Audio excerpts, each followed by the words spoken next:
बीमारी, मुझे कोई बीमारी ना हो, है किसी के बस की?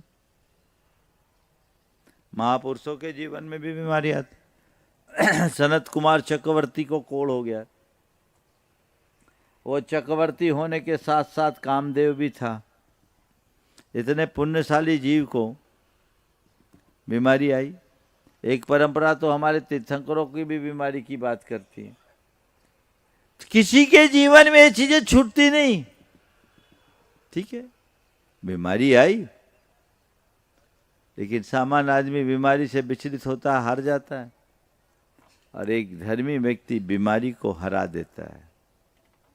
हमें हारना नहीं है, हराना है। धर्म समझ देता है कि देख, ये बीमारी तन को है, मुझे नहीं, मेरे मन को नहीं, मेरा मन स्वस्थ है। अभी कुछ दिन पहले एक सज्जन आए, कैंसर से पीड़ित, परिवार के लोग लेकर आए। मैंने उनसे पूछा, संबोधने के लिए मुझसे निवेदन किया, मैंने पूछा कौन बीमार है? बोला मेरा शरीर बीमार है। मैं नहीं, तुम कौन हो? मैं आत्मा हूं। और धीरे से गुनगुनाया, मैं स्वस्थ हूं, मैं मस्त हूं। कैंसर की वेदना झेलते हुए भी जिसके मुख से निकले मैं स्वस्थ हूं, मैं मस्त हूं, वो बीमारी से हारता नहीं, बीमारी को हराने की सामर्थ्य विकसित करता है। अब बोलो, ये सच्चाई है कि नहीं है? ये समझ कौन देगा? धर्म। कौन देगा? धर्म। इस सच्चाई को स्वीकारो, इस समझ को अपने अंदर विकसित करो, तो देखो जीवन में कितना आनंद आता है। ठीक है, अब बीमारी आ गई, अब मैं बीमार पड़ गया, अब क्या करूं, कोई बस का नहीं, अब मेरा क्या होगा? होगा रोने से कुछ तुम्हारी बीमारी ठीक हो जाएगी क्या? और बढ़ जाएगी। ठीक है, बीमारी है, जितनी संभव है चिकित्सा करो, पर ये ध्यान रखना, चिकित्सा तन की होगी, वो डॉक्टर करेगा। मन की चिकित्सा तो हमें खुद करनी पड़ेगी। मन को स्ट्रांग बनाओ, मन को मजबूत बनाओ, तो फिर चिकित्सा की नौबत ही नहीं आएगी। और चिकित्सा भी तभी काम करेगी जब मन मजबूत हो। रिसर्च करते हैं, कहते हैं कि आज मनुष्य के जितने भी बीमारियां हैं, उनका संबंध भावनात्मक असंतुलन से ज्यादा है। मन अच्छा नहीं। और धर्म क्या करता है? मन को दिशा देकर भावनात्मक संतुलन बनाता है, और यही संतुलन हमें स्थिरता देता है। समझ गए?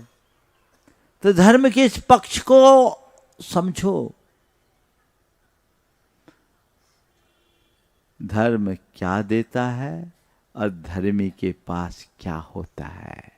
धर्म स्थिरता देता है, धर्मी के पास स्थिरता होनी चाहिए, और स्थिरता आएगी समझ से, दिशा से, संयम से, संतोष से।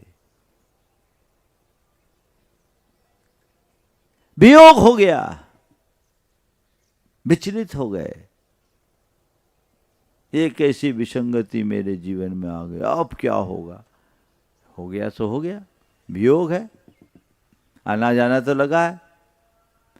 एक धर्मी सोचता है सब संयोग वियोग में है, ये आना जाना लगा हुआ है, चलो ठीक है, वो उसको स्वीकार करेगा। और जो धर्म शून्य है, जिसे धर्म की समझ नहीं, जीवन की समझ नहीं, वो थोड़े से भी वियोग को झेल नहीं पाता और विचलित हो जाता है। वो उसके जीवन को हिला डालती। बोलो, है ऐसी ताकत किसी के पास जो ये कह सके कि मेरे जीवन में किसी का भी वियोग ना हो? है? बोलो। यहां जितने बैठे हैं सबके घर में अनेक वियोग हुए। और एक बात और बोलूं, मेहरबानी है हमारे पुरखों की जो जगह खाली करके गए।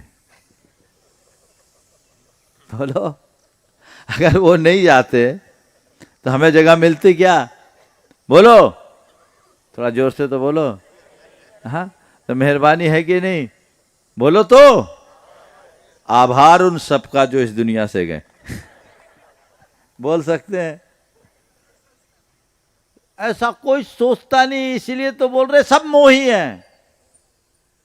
धर्मी बनो, ये निसर्ग का नियम है। दूसरे हमारे लिए जगह खाली करके गए तो हमें भी तो फर्ज निभाना पड़ेगा, खाली करके जाना पड़ेगा कि नहीं? बोलो।